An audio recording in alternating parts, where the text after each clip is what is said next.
Hello manifestors, it is Olivia Grace and I'm back with another video for you guys. I am a manifestation coach. I have some links in the description if you would like to schedule a session with me or purchase a sat scene or a revision scene that I can create for you.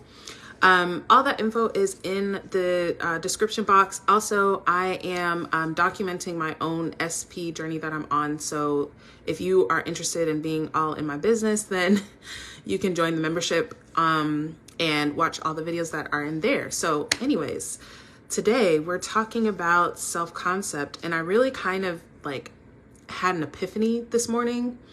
And I wanted to talk about self-concept anyways, because I know that a lot of people are saying now, you don't need self-concept to manifest and all of that. And I get where they're saying that because, just a reminder, we are always and have always been manifesting. So manifestation is not something that we just do when we consciously decide to sit down and manifest. We are manifesting who we are being. Who we are being is expressing at all times, in all circumstances, in all of the situations that come together to create our life for us. Okay, so that's the first thing to know is, we've been manifesting without self-concept for all of this time. But y'all, have you been manifesting what you wanted though? Right? Because there's a difference between, manifesting, but when it comes to talking about manifesting what you want, you guys, and I'm going to get a little deeper here, because on the surface level, yes, you can manifest something, anything, without working on your self-concept. Because your brain learns by repetition, you can affirm and affirm and affirm until you believe something, or until you expect something, until it's impressed in your subconscious, however, whatever, and it will come into your life. But if your self-concept has not changed, then it will not last, okay? Now, the other deeper part about this, you guys, is that, and this was the epiphany that I had, and I talked about this months, might have been, it was last year at this point. I think it was last year, maybe the year before even, I don't know. But I was talking about how our inner child wounds, how our manifestations are many times, a lot of times, especially when we're first getting into this, and especially when we've done no work on our self-concept, our manifestations are what we're wanting to basically heal that wound. Okay. So let's say, for instance, in your life, you felt unwanted. Okay. So you want to create this perfect relationship where you are feeling wanted, right? But so you go to work creating the relationship, right? We do whatever technique it is. You see yourself having it. You do the affirming. However, it comes into your life, but then within the relationship, you still feel unwanted, or they end up leaving you, which makes you feel unwanted. So that concept of self is still expressing, because at the core of you, you're still feeling unwanted, which most of the time, these core beliefs, especially ones that are really shitty like that, happen from something that happened in our childhood. And you guys, I want you to know that you don't always have to go through trauma to have inner child wounds. Okay. You could have something like I always say is, a kid's parents gets divorced, his dad leaves. He feels like, people leave him all the time. You can look at that logically and say, it doesn't have anything to do with the kid, but the kid is processing it with the child's mind. And at that tender time where your subconscious mind is easily impressed. And so now he takes on this identity. So now let's take this same kid that I'm just talking about. The kid goes off into his life and he finds out about manifestation, and he wants to manifest someone staying in his life. Okay. He wants to manifest someone staying in his life because he wants to fix that wound of feeling like everyone leaves him. Right. So he goes to work, creating, I have someone who stays, people, love to be around me, all of these things, whatever. He may create that into his life, but he may still feel that anticipation or that fear, right? Because like, I know for me, you guys, how this all kind of happened was I had been affirming. And I had been affirming like all day long. And by the end of the day, I just felt so much resistance. I felt so much resistance to what I was saying. And I didn't stop, because you're going to feel resistance when you're affirming, you guys, because you're telling yourself a new story. Okay. So that when you're feeling resistance, that's not the sign to give up. So I persisted through the resistance, but I realized, number one, this morning that I was looking for something outside of me to create the feeling within. I was looking for something outside of me to create the feeling within. So I was banking on what I wanted to feel by what's going to happen outside of me. Okay. Which means that I'm putting my validation in the 3D. Okay. The 3D has to validate who I say I am. Right. So I came to realize, okay, I'm looking for this thing to make me feel some type of way when what really happens, right, is that I feel some type of way, and then my reality is automatically going to express that to me. Okay. So I realized that, and then I realized, well, like, what is it that I really want? Like, why? And I tell you guys to ask yourself this: what is it that you believe about yourself that makes it seem so outrageous for you to have what you want? You know, what is it that you believe about yourself? Not even about the things, because it seems like it's so much about the things, you guys. And, you know, this is something that people, you know, it's law of attraction, whatever. I don't care. It's relevant. At the base of everything that you want is that you want to feel good. You want to feel better. You want to feel happy. So what is it that you're feeling like is banking on that happiness, right?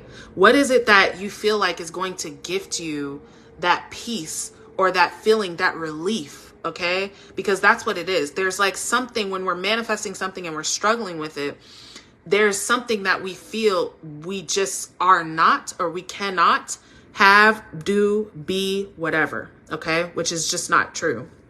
No matter how strong you feel that, you guys. Okay. I really want you to know, because in the moment when I discovered what that was for me, what those feelings were for me, which was, I'll just tell you guys, just feeling wanted and feeling chosen, right?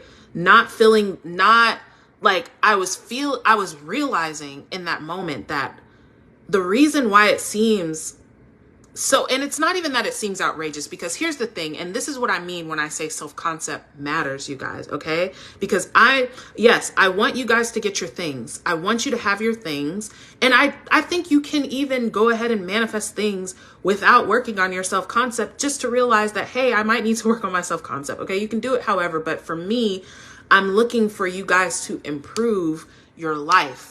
I don't want you to just get the thing, you guys, because I know the thing seems like it's so amazing and it's going to change your life and make everything better. But you will get the thing, you will feel normal having it, and you will go on to something else. Okay. So, but when you're manifesting from a place of, just because I can, not because I need, not because I lack, not because I need something to validate who I am or to make me feel okay or good about who I am, but just because I want to. When you manifest from that place, that's when manifestation is fun. When it's from a place that I don't have what I want, I don't have what I need, I'm lacking something, that's when it's really hard and becomes very desperate and becomes just difficult. Okay. So anyways, so I figured, like, when I thought about these two feelings, right? Wanted and chosen, those things seem like, you know, things that would just have to do with love. But as I thought about them, they connected to so many of my desires that had not manifested fully yet. Okay. A lot of, like, I will say the affirming, like I have been saying throughout this, the affirming, the technique, whatever it is that you choose to do, if you continuously do that shit because of who you are, because you are God, because you are creating your reality, because your thoughts are manifesting, you will manifest that. Okay. But this is what was happening. I just had another epiphany just now. This is why, because it's so interesting. All the resistance, like I had been affirming. And it didn't really, the resistance didn't really hit me until the end, like the end of the day. And I was just like, why do I feel like this? And it's because I had affirmed myself into the mentality of having it. I had affirmed myself into believing that, yes, this is mine. Yes, I can have this. Yes, this is possible for me. And then the fear came up of, but what if it doesn't last? But what if I lose it? But what if I can't maintain it? What if it, and that is something, you guys, again, I'm still having epiphanies as I'm telling you guys this. That is something that I've had. I have like kind of a trifecta. There's 3 main things that I'm really focusing on in my life right now, manifesting. And all of those things are connected. All of those things, I had that fear of, but what if I lose it? What if I can't maintain it? What if I manifest this one thing, but then I can't do it anymore? You know, which is completely opposite to my belief of, well, I'm a powerful goddess, I'm a powerful manifestor. I can manifest anything. But to be honest, I don't want to have to affirm 24 hours a day for the rest of my life. You know what I mean? I want to be able to just be present in my life. But I'm seeing now these things that I feel like are going to make me feel, because all 3 of the trifecta that I'm manifesting, at the core of them is feeling wanted and feeling chosen, or both. So it's like, if I just manifest those feelings. And so I sat in meditation and I just focused on those 2 feelings. And again, when I sat at first and just started, because I actually channeled with God. Y'all, I haven't been channeling like at all, but I channeled with God about it and asked him, how do I feel that? Because in that moment, you guys, it felt so like, it felt impossible for me to feel like that, because I've literally felt like that, you guys, since I can remember, since I was like, just things in my childhood. I didn't go through any big trauma, you guys, but just the, you know, regular things, middle child syndrome, being bullied, you know, just starting off really low in the self-esteem character, and just feeling very like, rejected, but feeling like I didn't belong. That, you know, that's that middle child, like, you don't belong, you're weird, you're different from, you know, I was different from my family, I was different from my peers even, you know, and I just felt all of that kind of made a decision. I made the decision because of I feel these things, I'm unwanted, I'm not chosen, I'm rejected, right? And so in that moment, I was just like, you know, in talking to God, I was like, how do I like do this? Because I like, that shit is deep, y'all. And I've known these things, you know? And I don't like, I want to pause really quick here too. And I'm going to make a separate video about this another day, but I came across all this understanding, this inner child stuff, and there's a lot of keys in it, but it also can be kind of a rabbit hole. The inner child journey thing can be a real rabbit hole that's not pleasant, but we're not going to get into that right now. But I just want to say, I'm not saying that, you know, because people say, well, you don't need to do shadow work, you don't need to do inner child work to manifest. And I agree. And the reason they're saying that is because what you focus on expands. So when you're focusing on all of your issues are going to expand and multiply in your life. But it does help to be aware of things. You don't even have to really trace it back to your childhood if you don't want to, but be aware of who are you being. So when I had that, because all of this was like one after the other, like I had the epiphany, like, wow, I'm looking for something outside of me to make me feel a way. And what is the way that I need so bad? Why do I need these things so bad to feel this way? Oh, okay, because I identify as someone who is unwanted and not chosen.